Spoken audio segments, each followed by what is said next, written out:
Assalamualaikum warahmatullahi wabarakatuh. Perkenalkan, nama saya Ica Herlina. Di sini saya akan menjelaskan tentang pelajaran dari sejarah Pancasila bagi generasi muda. Proses perumusan Pancasila diawali ketika dalam sidang BPUPKI pertama oleh Dr. Rajiman Widyodiningrat mengajukan suatu masalah khususnya yang akan dibahas pada sidang tersebut dipimpin oleh 3 orang pembicara, yaitu Muhammad Yamin, Supomo, dan Insinyur Soekarno. Pada tanggal 1 Juni tahun 1945, di dalam sidang tersebut, Insinyur Soekarno berpidato secara lisan mengenai calon rumusan dasar negara Indonesia. Kemudian, untuk memberikan nama Pancasila yang artinya 5 dasar. Kemudian, pada tanggal 17 Agustus tahun 1945, Indonesia memproklamirkan kemerdekaannya. Kemudian keesokan harinya pada tanggal 18 Agustus disahkannya Undang-Undang Dasar tahun 1945.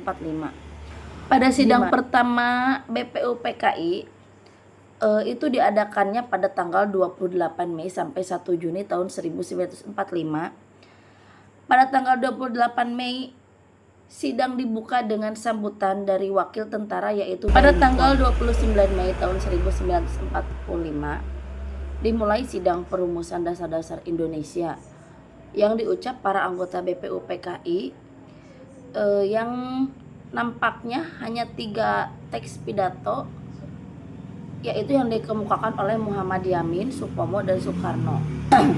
Dasar negara yang diusulkan oleh Supomo sebagai berikut, yaitu persatuan, kekeluargaan, keseimbangan lahir dan batin, musyawarah, dan keadilan rakyat. Adapun dasar negara yang diusulkan Muhammad Yamin adalah peri kebangsaan, peri kemanusiaan, peri ketuhanan, peri kerakyatan, dan yang kelima kesejahteraan rakyat.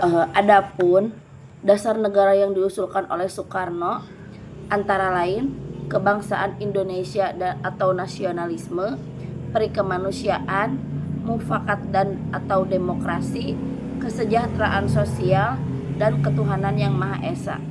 5 dasar tersebut Soekarno kemudian menyebutkan sebagai Pancasila. Panca berarti 5, sedangkan sila berarti asas atau dasar. Di sini saya juga akan menjelaskan nilai-nilai yang terkandung dalam Pancasila. Nilai-nilai Pancasila senantiasa diterapkan dalam kehidupan sehari-hari oleh rakyat, baik dari keyakinan maupun tingkah laku. Di antara bentuk penerapannya adalah sila ketuhanan yang Maha Esa. Sila ketuhanan yang Maha Esa yaitu berarti percaya dan takwa terhadap Tuhan yang Maha Esa sesuai dengan agama masing-masing menurut dasar kemanusiaan yang adil dan beradab. Hormat menghormati dan bekerja sama antar pemeluk agama dan penganut kepercayaan yang berbeda. Saling menghormati, kebebasan menjalankan ibadah sesuai dengan agama dan kepercayaannya. Sila kemanusiaan yang adil dan beradab mewujudkan persamaan derajat, persamaan hak, persamaan kewajiban antara sesama manusia.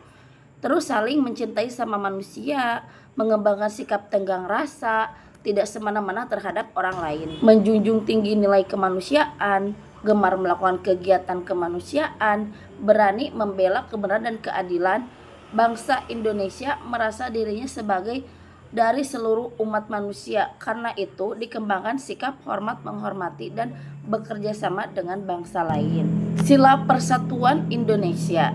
Bangsa harus tetap menjunjung tinggi azas Bhinneka Tunggal Ika, menolak paham yang menyimpang dari Pancasila, memperjuangkan kepentingan nasional.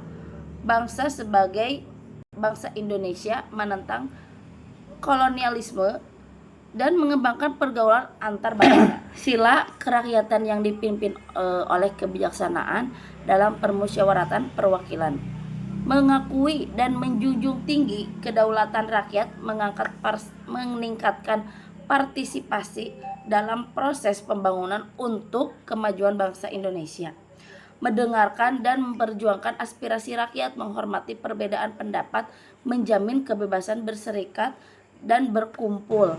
Adapun sila yang terakhir adalah sila keadilan sosial bagi seluruh rakyat Indonesia. Keadilan berarti keadilan sosial berarti keadilan yang berlaku di dalam masyarakat di segala bidang kehidupan, baik materi maupun spiritual. Seluruh rakyat Indonesia berhak mendapatkan perlakuan yang adil dalam bidang hukum, politik, sosial, ekonomi, dan kebudayaan. Menurut saya, pelajaran yang bisa diambil dari peristiwa dan nilai proses lahirnya Pancasila bagi generasi muda saat ini, peristiwa lahirnya Pancasila melalui sidang BPUPKI, Piagam Jakarta hingga pengesahan oleh PPKI memberikan banyak pelajaran berharga tentang bagaimana para pendiri bangsa meletakkan kepentingan negara di atas kepentingan pribadi atau golongan. Proses perumusan Pancasila menunjukkan bahwa perbedaan pendapat yang tajam dapat diselesaikan melalui diskusi yang sehat untuk mencapai mufakat demi persatuan nasional.